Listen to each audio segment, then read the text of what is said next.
కార్తీక పురాణం 13వ అధ్యాయం కన్యాదాన ఫలం. ఓ జనక చక్రవర్తి, కార్తీక మాసములో ఇంకను విధిగా చేయవలసిన ధర్మములు చాలా ఉన్నవి. వాటిని వివరించేదను, సావధానుడిపై ఆలకింపుము. కార్తీక మాసములో నదీ స్నానము ముఖ్యము. దానికంటే ఒక పేద బ్రాహ్మణుని కుమారునకు ఉపనయము చేయుట ముఖ్యము. ఒకవేళ ఉపనయమునకు ఒక ఖర్చు అంతయు భరింప సఖ్యము కానప్పుడు మంత్రాక్షతలు, దక్షిణ, తాంబూలాది సంభావనలతో తృప్తిపరిచినను ఫలము కలుగును. ఈ విధముగా ఒక పేద బ్రాహ్మణ బాలునికి ఉపనయనము చేసిన ఎడల ఎంతటి మహాపాపములు చేసి ఉన్నను, ఎంతటి దుష్కృతములు చేసి ఉన్నను, ఎంతటి వ్యభిచారమును చేసి ఉన్నను ఆ పాపములన్నీ పోవును. ఎన్ని నూతులు తటాకములు తవ్వించి నను పై చెప్పినట్లుగా ఒక బ్రాహ్మణ బాలునికి ఉపనయనము చేసినందువలన వచ్చు ఫలమునకు సరితోగవు. అంతకన్నా ముఖ్యమైనది కన్యాదానము. కార్తీక మాసమందు భక్తి శ్రద్ధలతో కన్యాదానం చేసిన ఎడల తాను తరించుటయే కాక తన పితృదేవతలను కూడా తరింపజేసిన వాడగును. ఇందులోకొక ఇతిహాసము కలదు, చెప్పెదను, శ్రద్ధగా ఆలకింపుము. సువీర చరిత్రము. ద్వాపర యుగంలో వంగదేశంలో గొప్ప పరాక్రమవంతుడు, సూర్యుడు అయిన సువీరుడు అని ఒక రాజుండెను. అతనికి రూపవతి అను భార్య కలదు. ఓసారి సువీరుడు శత్రురాజులతో ఓడింపబడిన వాడై భార్యతో అరణ్యముకు పారిపోయి ధనహీనుడై నర్మదా నది తీరా అందున పర్ణశాలను నిర్మించుకొని కందమూల ఫలాదులను భుజించుచు కాలము గడుపుచూ ఉండెను. కొన్ని రోజులకు అతని భార్య ఒక బాలికను కనెను. ఆ బిడ్డను అతి గారాభముతో పెంచుచుండిరి. క్షత్రియ వంశమందు జన్మించిన ఆ బాలికకు ఆహారాది సదుపాయములు సరిగా లేకపోయినప్పటికీ శుక్లపక్ష చంద్రుని వలె దినదినాభివృద్ధి చెందును. అతి గారవముతో పెరుగుచుండెను. ఆమె చూచువారులకు కనులు పండుగగా ముద్దులొరుకుతూ మాటలతో చాలా ముచ్చటగా నుండెను. దినములు గడిచిన కొలది బాలికకు నిండు యవ్వన దశ వచ్చెను. ఒక దినము వానప్రస్థుని కుమారుడ బాలికను గాంచి ఆమె అందచందములకు పరవశుడై ఆ బాలికను తనకిచ్చి పెళ్లి చేయమని ఆ రాజును కోరెను. అందులకు ఆ రాజు, ఓ మునిపుత్ర, ప్రస్తుతము నేను కడుబేద స్థితిలో ఉన్నాను. అష్టదరిద్రములు అనుభవించుచున్నాను. మా కష్టములు తొలగటకు గాను నాకు కొంత ధనమిచ్చిన ఎడల నా కుమార్తెనిచ్చి పెళ్లి చేస్తున్నాను చెప్పగా తన చేతిలో రాగి పైసనను లేకపోవటచే బాలికపైనున్న మక్కువతో ఆ ముని కుమారుడు నర్మదా తీరమున కుబేరును గూర్చి ఘోర తపస్సు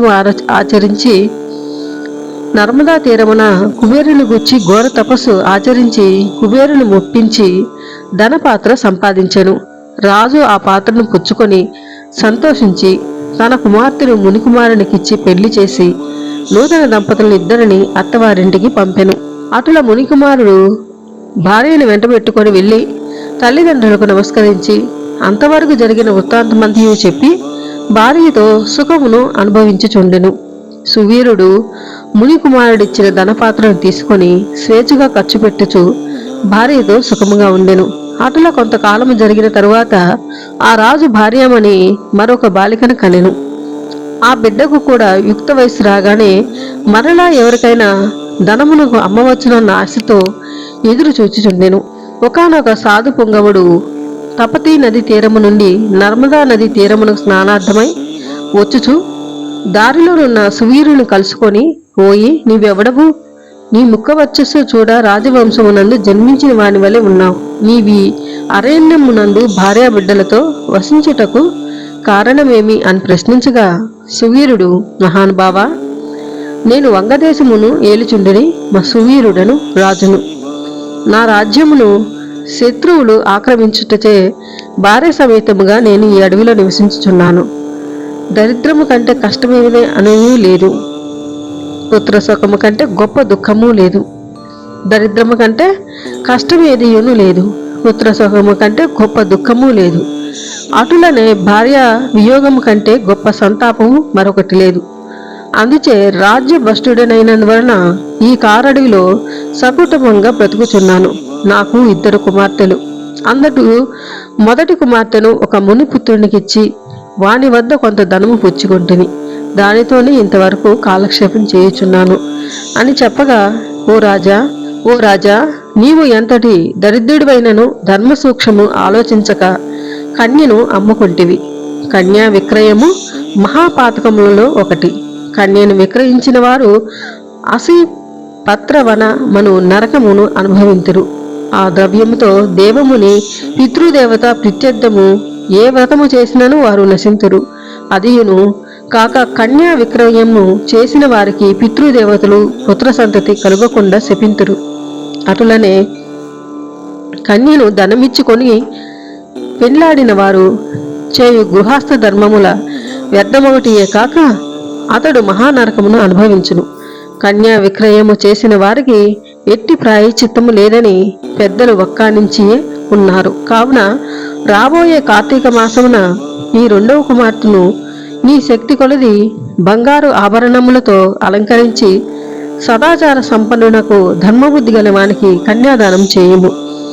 అటుల చేసిన ఎడల గంగా స్నానమునరించిన ఫలము, అశ్వమేధాది యాగము చేసిన ఫలము పొందుటియే కాక మొదటి కన్యను అమ్మి దాని పాప ఫలము కూడా తొలగిపోవును అని రాజునకు హితోపదేశం చేయగా, అందుక రాజు చిరునవ్వి నవ్వి, ఓ మునివర్య, దేహ సుఖము కంటే దాన ధర్మముల వలన వచ్చిన ఫలము ఎక్కువ కాను. బ్రతికి ఉండగా భార్యాబిడ్డలతోనూ సిరి సంపదలతోనూ సుఖముగా ఉండక చనిపోయిన తర్వాత వచ్చేది ఏదో మోక్షము కొరకు ప్రస్తుతమున్న అవకాశమును చేతులారా జాడవిర్చమంటారా? ధనము బంగారము కలవారే ప్రస్తుతము లోకములో రాణింపగలరు, కానీ ముక్కు మూసుకొని నోరు మూసుకొని బక్క చిక్కి శల్యమై ఉన్న వారిని లోకము గుర్తించునా, గౌరవించునా? ఐహిక సుఖములే గొప్ప సుఖములు కానా నా రెండవ కుమార్తెను కూడా నేనడిగినంత ధనం ఎన్నిస్తారో వారికే ఇచ్చి పెళ్లి చేయుదును, కానీ కన్యాదానమును మాత్రం చేయను అని నిక్కచ్చిగా అనెను. ఆ మాటలకు సన్యాసి ఆశ్చర్యపడి తన దారిన తాను వెడలిపోయాను. కొన్ని దినములకు సువీరుడు మరణించెను. వెంటనే యమభటులు వచ్చి వారిని తీసుకొని పోయి యమలోకములో అసిపత్రవన మను నరక భాగమున పడవేసి అనేక విధములుగా బాధించిరి. సువీరుని పూర్వీకుడైన శృతకీర్తి అను రాజు ధర్మయుక్తంగా ప్రజలను పాలించి ధర్మాత్ముడై మృతి చెందిన పిమ్మట స్వర్గమందు సర్వ సౌఖ్యములు అనుభవించుచుండెను. సువీరుడు చేసిన కన్యా విక్రయము వలన ఆ శృతకీర్తిని కూడా యమకింకరులు పాశములతో బంధించి స్వర్గము నుండి నరకముకు తీసుకొచ్చిరి.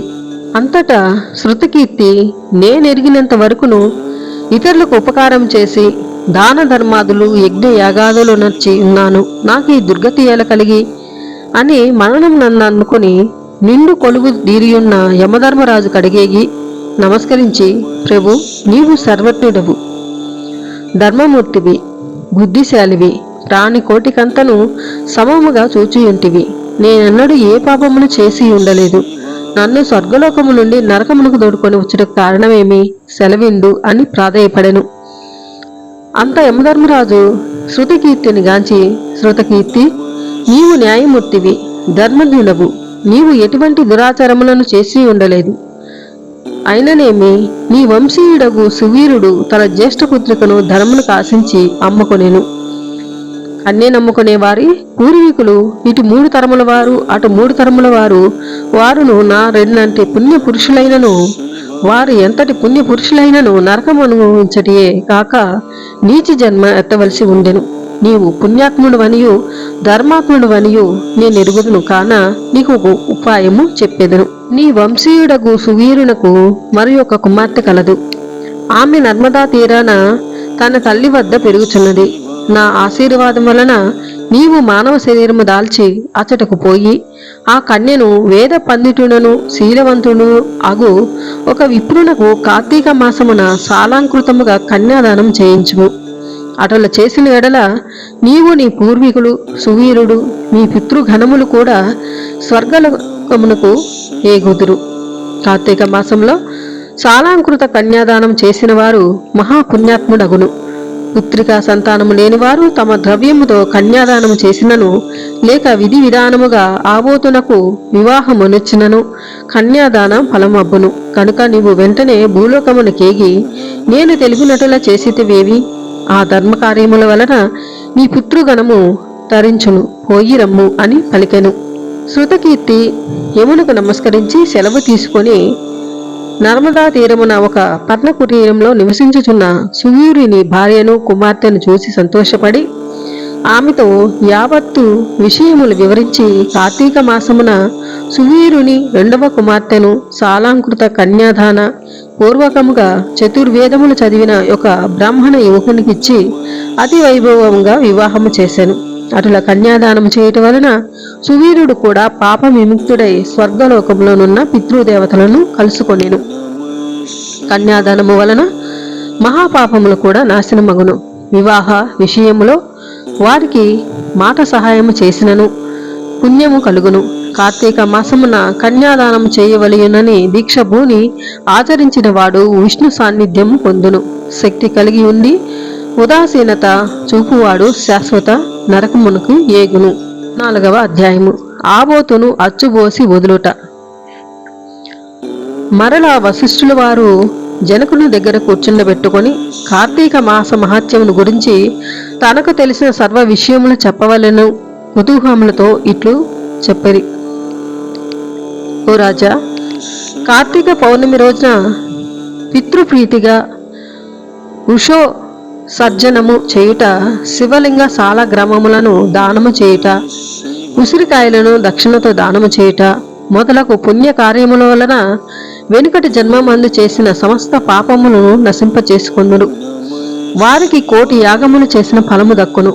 ప్రతి మనుజుని పితృదేవతలను తమ వంశం ఎవరు ఆబోతును అచ్చువేసి వదులుదురా అని ఎదురు చూచుచుండురు.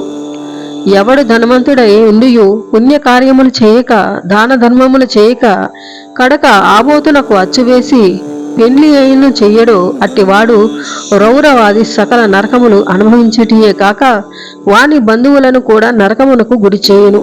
కాన ప్రతి సంవత్సరం కార్తీక మాసమున తన శక్తి కొలది దానము చేసి నిష్ఠతో వ్రతమాచరించి సాయం సమయమున శివకేశవులకు ఆలయమునందు దీపారాధన చేసి ఆ రాత్రి అంతయు జాగరణ ఉండి మరునాడు తమ శక్తి కొలది బ్రాహ్మణులకు సన్యాసులకు భోజనమిట్టిన వారు ఇహపరములందు సర్వసుఖములను అనుభవింతురు. కార్తీక మాసములో విసర్జింపవలసినవి. ఈ మాసమందు పరాన్న భక్షణ చేయరాదు, ఇతరుల ఎంగిలి ముట్టరాదు, తినకూడదు, శ్రాద్ధ భోజనము చేయకూడదు, నీరులిపాయ తినరాదు, తిలదానము పట్టరాదు, శివార్చన సంధ్యావందనము చేయని వారు వండిన వంటలు తినరాదు, పౌర్ణమి అమావాస్య సోమవారం నాడు సూర్యచంద్ర గ్రహణపు రోజులందు భోజనము చేయరాదు. కార్తీక మాసమున 1 రోజులు కూడా రాత్రులు భుజించరాదు, ఇదువ వండినది తినరాదు. ఏకాదశి ద్వాదశి వ్రతములు చేయువారులు ఆ 2 రాత్రులు తప్పనిసరిగా జాగారము ఉండవలెను. 1 పూట మాత్రమే భోజనము చేయవలెను. కార్తీక మాసములో తైలము పూసుకొని స్నానం చేయకూడదు, పురాణములను విమర్శించరాదు. కార్తీక మాసమున వేడి నీటితో స్నానం చేసిన కళ్ళుతో సమానమని బ్రహ్మదేవుడు చెప్పెను. కావున వేడి నీటితో స్నానము కూడదు. ఒకవేళ అనారోగ్యముగా ఉండి ఎలాగైనా విడువకుండా కార్తీక మాస వ్రతం చేయవలెనన్న కుతూహలంతో గలవారు మాత్రమే వేడి నీటి స్నానం చేయవచ్చును. అటుల చేయువారులు గంగా, గోదావరి, సరస్వతి, యమున నదుల పేర్లను మనసును స్మరించి స్నానము చేయవలెను. ఏ నది తనకు దగ్గరలో ఉంటే ఆ నదిలో ప్రాతకాలమున స్నానము చేయవలెను. అటుల చేయని ఎడల మహాపాపి అయి జన్మ జన్మములు నరక కూపమున బడి కృషింతురు. ఒకవేళ నదులు అందుబాటులో లేనప్పుడు నూతి దగ్గర గాని చెరువునందు గాని స్నానము చేయవచ్చును. అప్పుడు ఈ క్రింది శ్లోకమును చదివి మరి స్నానమాచరించవలెను. గంగే చ యమునే చైవ గోదావరి సరస్వతి నర్మదా సింధు కావేరి జలేస్మిన్ సన్నిధింకురు అని పఠించుచు స్నానం చేయవలెను. కార్తీక మాస వ్రతము చేయువారు పగలు పురాణ పఠనము, శ్రవణము, హరికథ కాలక్షేపములతో కాలము గడపవలెను. సాయంకాలమున సంధ్యావందనాది కాది కృత్యమును ముగించి పూజా మందిరమునున్న శివుని కల్పోక్తముగా ఈ క్రింది విధముగా పూజించవలెను. కార్తీక మాస శివ పూజ కల్పం. ఓం శివాయ నమః. ధ్యానం సమర్పయామి. ఓం పరమేశ్వరాయ నమః. ఆవాహనం సమర్పయామి. ఓం కైలాసవాసాయ నమః. నవరత్న సింహాసనం సమర్పయామి. ఓం గౌరీనాథాయ నమః. పాద్యం సమర్పయామి. ఓం లోకేశ్వరాయ నమః.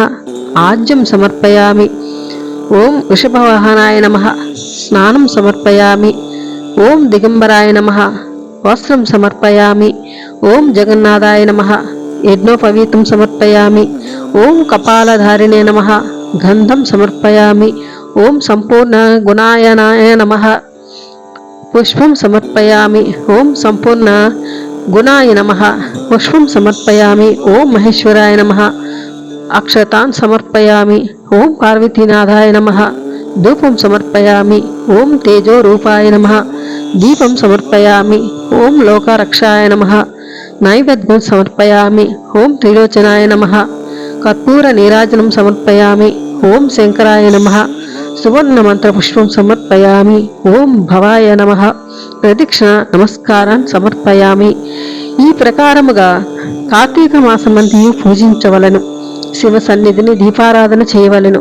ఈ విధముగా శివ పూజ చేసిన ఎడల ధన్యుడగును. పూజనంతరము తన శక్తిని బట్టి బ్రాహ్మణులకు సమారాధన చేసి దక్షిణ తాంబూలాది సత్కారములతో సంతృప్తి పరచవలెను. ఇటులు చేసిన 100 అశ్వమేధ యాగములు చేసిన ఫలము 1000 వాజపేయ యాగములు చేసిన ఫలము కలుగును. ఈ కార్తీక మాసము నెల రోజులు బ్రాహ్మణ సమారాధన, శివకేశవుల సన్నిధిని నిత్య దీపారాధన, తులసి కోట వద్ద కర్పూర హారాలతో దీపారాధన చేసిన ఎడల వారికి వారి వంశీయులకు పితృదేవతలకు మోక్షం కలుగును. శక్తి కలిగి ఉండి కూడా ఈ వ్రతము ఆచరించని వారు 100 జన్మలు నానా యోనులలో జన్మించి తర్వాత నక్క, కుక్క, పంది, పిల్లి, ఎలుక మొదలగు జన్మలెత్తుదురు. ఈ వ్రతమును శాస్త్రోక్తంగా ఆచరించిన ఎడల 15 జన్మల యొక్క పూర్వజ్ఞానము కలుగును. వ్రతము చేసినను, పురాణము చదివినను, విన్నను అట్టి వారులకు సగిల ఈశ్వరములు కలిగి మోక్షప్రాప్తి కలుగును. 15వ అధ్యాయము. దీప ప్రజ్వలముచే ఎలుక పూర్వజన్మ స్మృతితో నరరూపము ఉండుట. అంతటి జనక మహారాజుతో వశిష్ఠ మహాముని, జనక, కార్తీక మహత్యము గురించి ఎంత వివరించినను పూర్తి కానే రాదు. కానీ మరి ఒక ఇతిహాసము తెలియచెప్పేదను, సావధానుడవై ఆలకింపుమని ఇట్లు చెప్పెను. ఈ మాసమున హరినామ సంకీర్తము వినుట చేయుట, శివకేశవుల వద్ద దీపారాధన చేయుట, పురాణమును చదువుట లేక వినుట, సాయంకాలము దేవతా దర్శనము వీనిని చేయలేని వారు కాలసూత్రమనడి నరకమును బడి కొట్టుమిట్టు ఆడుదురు. కార్తీక శుద్ధ ద్వాదశి దినమున మనసార శ్రీహరిని పూజించిన వారికి అక్షయ పుణ్యము కలుగును. శ్రీమన్నారాయణి గంధ పుష్ప అక్షలతో పూజించి ధూప దీప నైవేద్యములు ఇచ్చిన ఎడల విశేష ఫలము పొందగలరు. ఈ విధముగా నెల రోజులు విడువక చేసిన ఎడల అట్టివారు దేవదుందుబులు రోగుచుండగా విమానమెక్కి వైకుంఠమునకు పోవుదురు. నెల రోజులు చేయలేని వారు కార్తీక శుద్ధ త్రయోదశి, చతుర్దశి, పూర్ణిమ రోజులందైనా నిష్ఠతో పూజలు చేసి ఆవు నీటితో దీపం నుంచవలెను. ఈ మహాకార్తీకములో ఆవు పాలు పితికినంతసేపు మాత్రం దీపముంచిన ఎడల మరు జన్మలో బ్రాహ్మణుడిగా జన్మించును. ఇతరులు ఉంచిన దీపమును యుగదోసి వృద్ధి చేసిన ఎడలను లేక ఆరిపోయిన దీపమును వెలిగించినను అట్టి వారుల సమస్త పాపములు హరించును. అందులకు ఒక కథ కలదు, విను అని వశిష్ఠులు వారు ఇట్లు చెప్పుచున్నారు. సరస్వతి నదీ తీరమున శిథిలమైన దేవాలయం ఒకటి కలదు. కర్మ ఇష్టుడనే దయార్థ హృదయముకు ఒక యోగి పుంగవుడు ఆ దేవాలయము వద్దకు వచ్చి కార్తీక మాసమంతయు అసటినే గడిపి పురాణ పఠనము చేయు తలంపు రాగా ఆ పాడుబడి ఉన్న దేవాలయమును శుభ్రంగా ఊడ్చి నీళ్లతో కడిగి బొట్లు పెట్టి పక్క గ్రామునకు వెళ్ళి ప్రమిదలు తెచ్చి దూదితో ఒత్తులు చేసి 12 దీపములుంచి స్వామిని పూజించుచు నిష్ఠతో పురాణమును చదువుచుండెను. ఈ విధముగా కార్తీక మాసము ప్రారంభము నుండి చేయుచుండెను. ఒక రోజున ఒక మూషికము ఆ దేవాలయంలో ప్రవేశించి నలుమూలలు వెదికి తినడానికి ఏమైనా దొరుకుతుందేమోనని అక్కడ ఆరిపోయి ఉన్న ఒత్తిని తినవలసినదేనని అనుకొని నోట కరుచుకొని పక్కనున్న దీపము వద్ద ఆగెను. నోట కరచి ఉన్న ఒత్తి చివరికి అగ్ని అంటుకొని ఆరిపోయిన ఒత్తి కూడా వెలిగి వెలుతురు వచ్చెను. అది కార్తీక మాసం అవుట వలన శివాలయములో ఆరిపోయిన వత్తి ఈ ఎలుగు వల్ల వెలుగుటచే దాని పాపములన్నీ హరించుకుపోయి పుణ్యం కలిగినందువలన వెంటనే దాని రూపము మారి మానవ రూపంలో నిలబడెను. ధ్యాన నిష్టలో ఉన్న యోగి పుంగవుడు తన్ను కన్నులను తెరిచి చూడగా పక్కనొక మానవుడు నిలబడి ఉన్నట గమనించి, పోయి నీవెవ్వడవు, ఎందులకు ఇట్లు నిలబడి ఉంటివి అని ప్రశ్నించగా, ఆర్య, నేను మూషికమును. రాత్రి నేను ఆహారము వెదుకుచు ఈ దేవాలయమునికి ప్రవేశించి ఇక్కడ కూడా ఏమి దొరకనందున నెయ్యి వాసనలతో నుండి ఆరిపోయిన వత్తిని తినవలనని దానిని నోటకరిచి పక్కనున్న దీపం చెంత నిలబడి ఉండగా నా అదృష్టము కొలది ఆ వత్తి వెలుగుటచే నా పాపములన్నీ పోయినందున కాబోలు వెంటనే పూర్వజన్మమెత్తి తిని. కాని ఓ మహానుభావ, నేను ఎందుకీ మూషిక జన్మ ఎత్తవలసి వచ్చెనో దానికి గల కారణమేమిటో విశదీకరింపుము అని కోరాను. అంత యోగేశ్వరుడు ఆశ్చర్యపడి తన దివ్య దృష్టిచే సర్వము తెలుసుకొని, పోయి కిందటి జన్మలో నీవు బ్రాహ్మణుడవు, నిన్ను బాహ్లీకుడని పిలిచెడివారు, నీవు జైన మత వంశానికి చెందినవాడవు, నీ కుటుంబాన్ని పోషించుటకు వ్యవసాయము చేస్తూ ధనాసపరుడవై దేవపూజలు నిత్యకర్మములు మరచి నీచుల సవాసము వలన నిషిద్ధానము తినుచు మంచివారలను యోగ్యులను నిందించుచు పరుల చెంత స్వార్థచింత గలవాడివై ఆడపిల్లలను అమ్ము వృత్తి చేస్తూ దానివల్ల సంపాదించిన ధనాన్ని కూడబెట్టుచు సమస్త తినుబండారములను కడు చౌకగా కొని తిరిగి వాటిని ఎక్కువ ధరకు అమ్మి అటుల సంపాదించిన ధనమును నీవు అనుభవించక ఇతరులకు ఇవ్వక ఆ ధనము భూస్థాపితము చేసి పిసినారివై జీవించినావు. మరణించిన తరువాత ఎలుక జన్మవెత్తి వెనుకటి జన్మ పాపమును అనుభవించుచుంటివి. నేడు భగవంతుని దగ్గర ఆరిపోయిన దీపాన్ని వెలిగించినందున పుణ్యాత్ముడివి అయితివి. దానివలననే నీకు తిరిగి పూర్వజన్మ ప్రాప్తించినది. కాన నీవు నీ గ్రామమునకు పోయి నీ పెరటయందు పాతిపెట్టిన ధనమును త్రవ్వి ఆ ధనముతో దాన ధర్మాలు చేసి భగవంతుని ప్రార్థించుకొని మోక్షమును పొందు అని అతనికి నీతులు చెప్పి పంపించెను. 16వ అధ్యాయం. స్తంభదీప ప్రశంస. వశిష్ఠుడు చెబుతున్నాడు, ఓ రాజా, కార్తీక మాసము దామోదరునికి అత్యంత ప్రీతికరమైన మాసం. ఈ మాసమందు స్నాన దాన వ్రతాదులను చేయుట, సాలగ్రామ దానము చేయుట చాలా ముఖ్యము. ఎవరు కార్తీక మాసమందు తమకు శక్తి ఉన్నా దానము చెయ్యరో అట్టివారు రౌరవాది నరక బాధలను పొందుదురు. ఈ నెల దినములు తాంబూల దానము చేయువారు చక్రవర్తిగా పుట్టుదురు. ఆ విధంగానే నెల రోజుల్లో ఏ ఒక్కరోజు విడవకుండా తులసి కోట వద్ద గాని భగవంతుని సన్నిధి గాని దీపారాధన చేసిన ఎడల సమస్త పాపములు నశించుటియే కాక వైకుంఠ ప్రాప్తి కలుగును. కార్తీక శుద్ధ పౌర్ణమి రోజున నదీ స్నానం ఆచరించి భగవంతుని సన్నిధి యందు ధూప దీప నైవేద్యములతో దక్షిణ తాంబూలాదులు నారీకేల ఫలదానము చేసిన ఎడల చిరకాలము నుండి సంతతి లేని వారికి పుత్ర సంతానము కలుగును. సంతానము ఉన్నవారు చేసినచో సంతాన నష్టము జరగదు. పుట్టిన బిడ్డలు చిరంజీవులై ఉందురు. ఈ మాసములో ధ్వజస్తంభమునందు ఆకాశ దీపము నుంచిన వారు వైకుంఠమున సకల భోగములు అనుభవింతురు. కార్తీక మాసమంతయు ఆకాశ దీపము గాని స్తంభ దీపము గాని ఉంచి నమస్కరించిన స్త్రీ పురుషులకు సకల ఐశ్వర్యములు కలిగి వారి జీవితము ఆనందదాయకము అగును. ఆకాశ దీపమును పెట్టువారు శాలిధ్యానము గాని నువ్వులు గాని ప్రమిద అడుగున పోసి దీపముంచవలెను. దీపం పెట్టడానికి శక్తి ఉండి కూడా దీపమును పెట్టని వారును లేక దీపము పెట్టువారని చూచి పరిహారం ఆడువారు చుంచు జన్మను ఎత్తుదురు. ఇందులో ఒక కథ కలదు, చెప్పేదను వినుము. దీపస్తంభము ఇప్పుడొకట. ఋషులలో అగ్రగణ్యుడను పేరొందిన మతంగ మహాముని ఒకచోట ఆశ్రమాన్ని ఏర్పరచుకొని దానికి దగ్గరలో ఒక విష్ణు మందిరాన్ని కూడా నిర్మించుకొని నిత్యము పూజలు చేయుచుండెను. కార్తీక మాసంలో ఆ ఆశ్రమం చుట్టుపక్కల మునులు కూడా వచ్చి పూజలు చేయుచుండిరి. వారు ప్రతిదినము ఆలయ ద్వారములపై దీపములు వెలిగించి కడు భక్తితో శ్రీహరిని పూజించి వెళ్ళుచుండేవారు. ఒకనాడు ఆ మునుల్లో ఒక వృద్ధుడు తక్కిన మునులను చూసి, ఓ సిద్ధులారా, కార్తీక మాసములో హరిహరాదుల ప్రీతి కొరకు స్తంభ దీపము నుంచినచో వైకుంఠ ప్రాప్తి కలుగునని మనకందరూ తెలిసిన విషయమే కదా. రేపు కార్తీక శుద్ధ పౌర్ణమి. హరిహరాదుల ప్రీతి కొరకు ఈ ఆలయానికి ఎదురుగా ఒక స్తంభము పాతి దానిపై దీపమును పెట్టుదము. కావున మనమందరము అడవికి వెళ్ళి నిడుపాటి స్తంభమును తోడుకొని వద్దుము రండు అని పలుకగా అందరూ పరమానంద భరితులై అడవికి వెళ్ళి చిలువలు వలువలు లేని ఒక చెట్టును మొదలంట నరికి దానిని తీసుకువచ్చి ఆలయములో స్వామికి ఎదురుగా పాతిరి. దానిపై సాలిధ్యానము నుంచి ఆవునేతితో నింపిన పాత్రను దానిపై పెట్టి అందు ఒత్తివేసి దీపం వెలిగించిరి. పిమ్మట వారందరూ కూర్చుండి పురాణ పఠనం చేయుచుండగా పెలపెలమన్న శబ్దం వినిపించినది. అటు చూడగా వారు పాతిన స్తంభం ముక్కలై పడి దీపము ఆరిపోయి చల్లా చెదురై ఉండెను.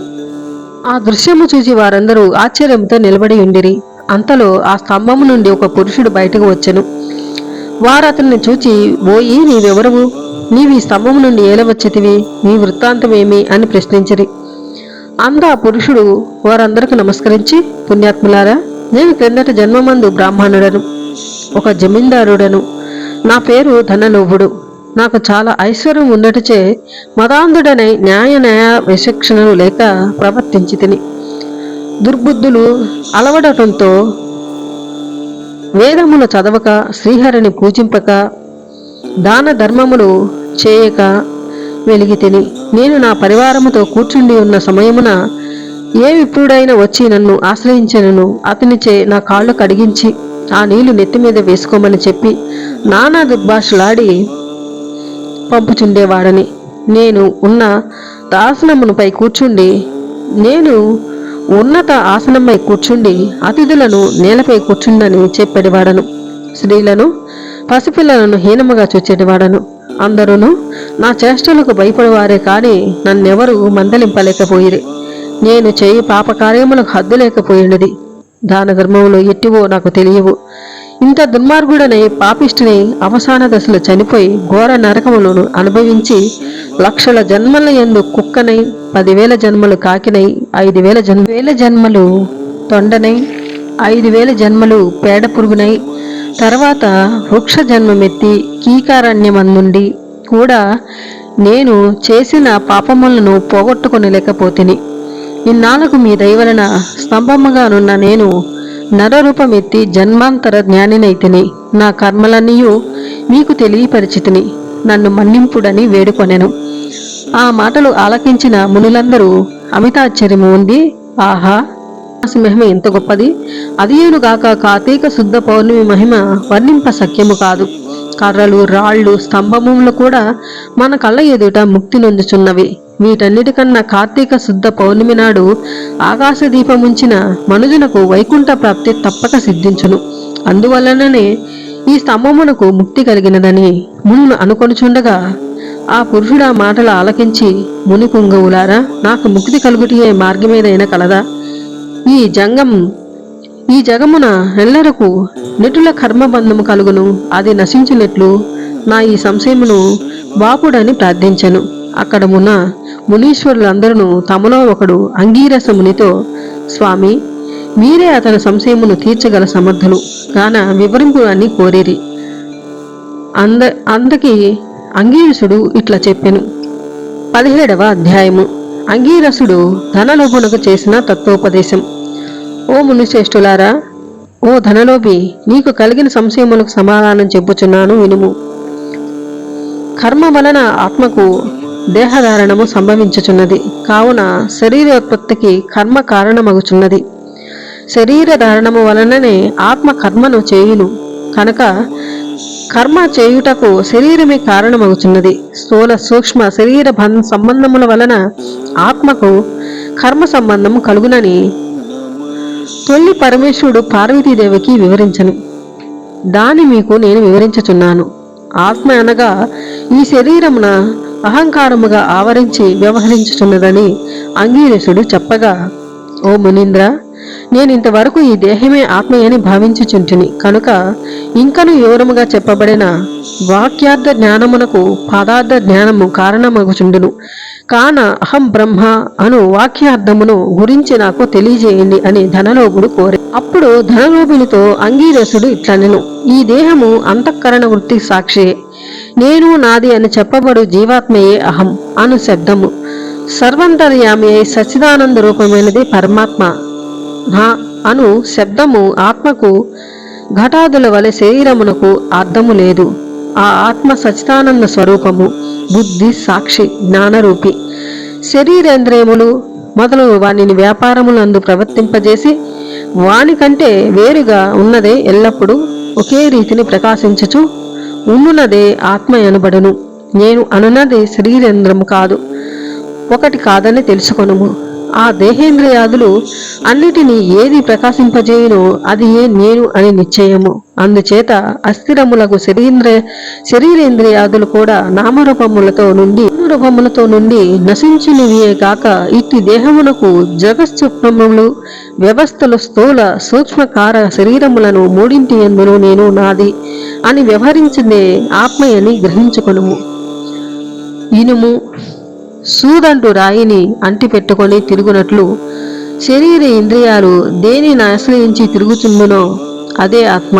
అట్లే అవి ఆత్మ వలన తమ పనిని చేయును. నిద్రలో శరీరేంద్రియాల సంబంధము లేక గాఢ నిద్రపోయి మేల్కొన్న తర్వాత నేను సుఖ నిద్రపోతిని, సుఖముగా ఉన్నది అని అనుకుంటుయే ఆత్మ. దీపము గాజు బుడ్డిలో నుండి ఆ గాజును ప్రకాశింపజేయునట్లే ఆత్మ కూడా దేహేంద్రియాలను ప్రకాశింపచేయుచున్నది. ఆత్మ పరమాత్మ స్వరూపమగుట వలన దాని ద్వారా పుత్రాదులు ఇష్టమగుచున్నారు. అట్టి విశేష ప్రేమాస్పదమగు వస్తువేదో అది ఏ పరమాత్మే అని గ్రహింపుము. తత్వమసి మొదలైన వాక్యములందలి త్వం అను పదమునకు కించిత్ తత్వాది విశిష్ట మందు జీవాత్మే అని అర్థం. తత్ అను పదమునకు సర్వజ్ఞత్వ దిగుణ విశిష్టమైన సచిదానంద స్వరూపమని అర్థం. తత్వమసి అనేది జీవాత్మ పరమాత్మల ఏకత్వమును బోధించును. ఈ రీతిగా సర్వజ్ఞత్వాది ధర్మములను వదిలివేయగా సచిదానంద రూపమొక్కటియే నిల్చును. అది ఏ ఆత్మదేహ లక్షణము. ఉండుట, జన్మించుట, పెరుగుట, క్షీణించుట, చచ్చుట మొదలగు 6 భాగములు శరీరానికే గాని ఆత్మకు లేవు. జ్ఞానానంద స్వరూపమే పూర్ణత్వం గలది. వేదములలో దేనికి సర్వజ్ఞత్వము ఉపదేశము సంపూర్ణత్వము నిరూపించబడి ఉన్నదో అది ఏ ఆత్మ. ఒక కుండను చూచి అది మట్టితో చేసినదే అని ఏ విధముగా గ్రహింతుమో అటులనే ఒక దేహాంతర్యామయగు జీవాత్మ పరమాత్మ అని తెలుసుకొనుము. జీవులచే కర్మఫల అనుభవింపజేసేవాడు పరమేశ్వరుడనియు జీవుల కర్మఫలమును అనుభవింతురనియు తెలుసుకొనుము. అందువలన మానవుడు గుణ సంపత్తి గలవాడై గురు శుశ్రూష నునర్చి సంసార సంబంధములకు ఆశలన్నీ విడిచి విముక్తి నొందవలేను. మంచి పనులు తలచిన చిత్తశుద్ధియు దాని వలన భక్తి జ్ఞాన వైరాగ్యములు కలిగి ముక్తి పొందును. అందువలన సత్కర్మనుష్ఠానము చేయవలెను. మంచి పనులు చేసినా కానీ ముక్తి లభింపదు అని అంగీకరిసుడు చెప్పగా ధనలోభుడు నమస్కరించి ఇట్లు అనెను.